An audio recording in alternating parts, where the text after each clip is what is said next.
क्या हो अगर किसी की एक वीडियो बनाने की वजह से जान चली जाए।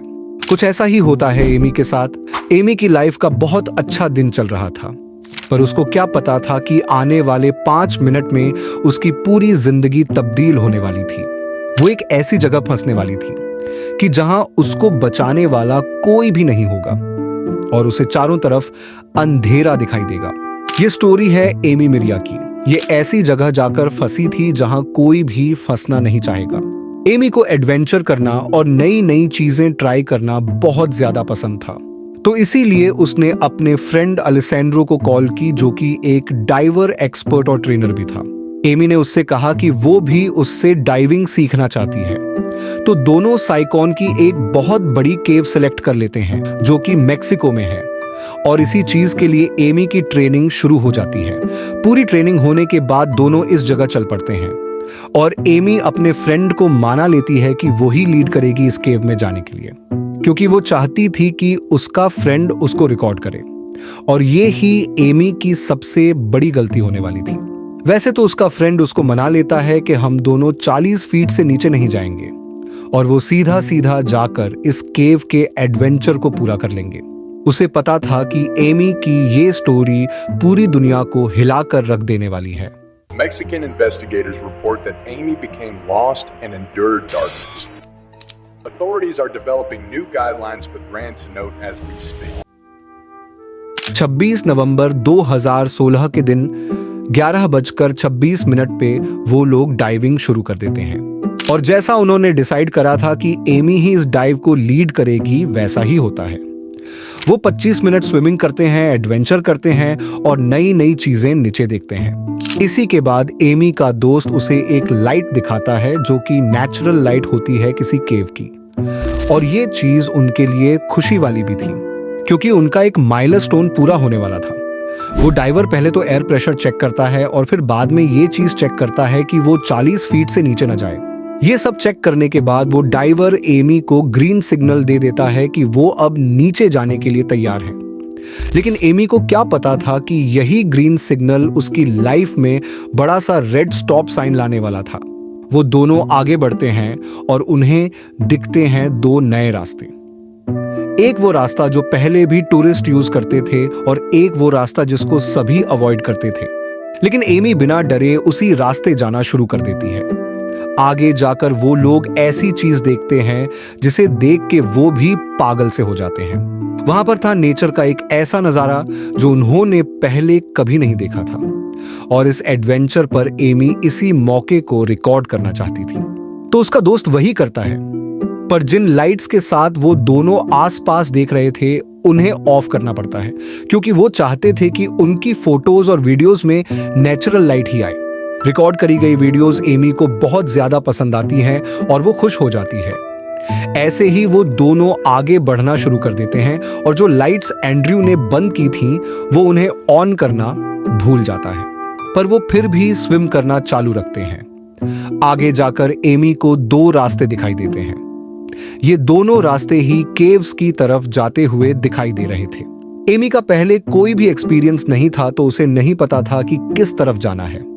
वो पीछे घूमने का ट्राई करती है, पर उसे कुछ दिखाई नहीं देता, और समुंदर में हम कुछ बोल भी नहीं सकते, तो इसी वजह से उसके दोस्त को भी समझ नहीं आ रहा था कि एमी ऐसा क्यों कर रही है।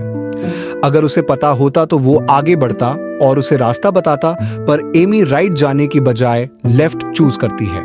जब वो आगे बढ़ती है तो उसे न आगे कुछ दिखाई देता है और न ही पीछे, और इसी वक्त ये स्टोरी एक डार्क मोड ले लेती है। इस केव में रोशनी बिल्कुल भी नहीं होती, तो इसी वजह से लाइट्स ऑन होने के बाद भी एमी को सिर्फ अपने सिर के थोड़ा आगे तक ही दिख रहा था। पहले तो उसे शक भी होता है, लेकिन फिर वो स्माइल करती है और उसे लगता है कि उसका फ्रेंड उसके साथ आ रहा है, लेकिन ऐसा कुछ भी नहीं होता।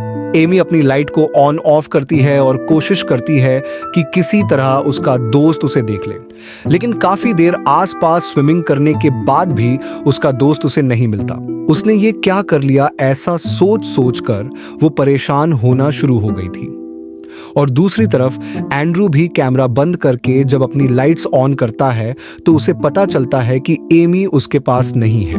अब कुछ ही मिनट पहले वो दोनों एक साथ थे। अब ऐसा क्या हो गया कि एमी उसे नहीं मिल रही? यही चीज सोचकर एंड्रू परेशान होने लगता है। फिर जल्द ही वो एक्टिव होता है और अपने आसपास एमी को ढूंढने लगता है, क्योंकि उसके दिमाग में ये चीज आ गई थी कि एमी कहीं पैनिक कर गई या डर गई तो उसके लिए ये नई प्रॉब्लम हो जाएगी। एंड्रू पूरे 3 मिनट वेट करता है और आसपास देखता है, लेकिन डार्कनेस इतनी होती है कि एमी उसे नहीं मिलती। एंड्रू को यह यकीन हो जाता है कि एमी उसके आगे थी तो वो बाहर निकल गई होगी। ऐसा होने के बाद वो मार्किंग्स हटा देता है और आगे बढ़ना शुरू करता है। फिर पता चलता है कि मार्किंग्स हटाना ही उसकी सबसे बड़ी गलती थी। जब एंड्रू फिनिश पॉइंट पर पहुंचता है और देखता है कि एमी भी यहां पर नहीं है तो वो घबराना शुरू कर देता है। दूसरी साइड एमी इतनी डार्कनेस में फंसी हुई थी कि बस अपनी लाइट को ही ऑन ऑफ करके ब्लिंक करके ये सोच रही थी कि अभी उसका दोस्त उसे बचाने आ जाएगा। मगर फिर वो अपने आप को समझाने लग जाती है कि उसका दोस्त एक परफेक्ट और स्पेशल डाइवर है, वो अभी आएगा और उसे बचा लेगा। यही एमी की लास्ट होप थी। दूसरी तरफ एंड्रू एंड पॉइंट पर जाकर एमी को वापस लाने की सोचता है, पर फिर उसे पता चलता है कि उसका ऑक्सीजन टैंक खत्म हो चुका है। और यह सबसे बड़ा खतरा था कि अगर एमी का भी ऑक्सीजन टैंक खाली हो गया तो उसकी उसी टाइम केव में मौत हो जानी थी।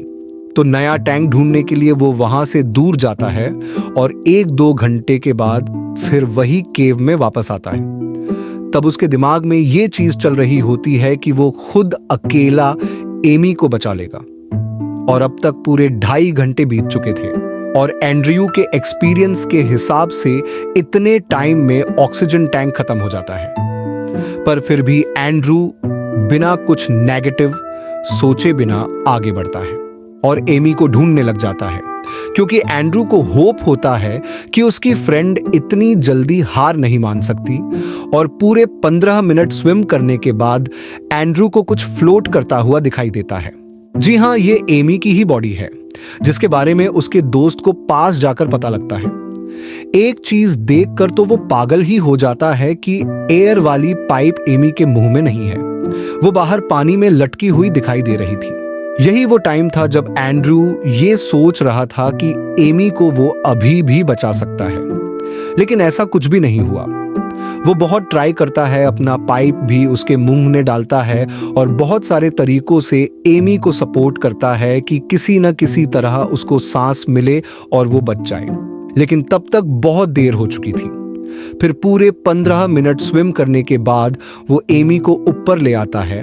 फिर तभी उसे पता लगता है कि एमी नहीं बच पाई। इस इंसिडेंट के बाद इस केव पर बहुत सी चीजें गवर्नमेंट ने चेंज की और डाइवर्स को और ज्यादा वार्न कर दिया गया।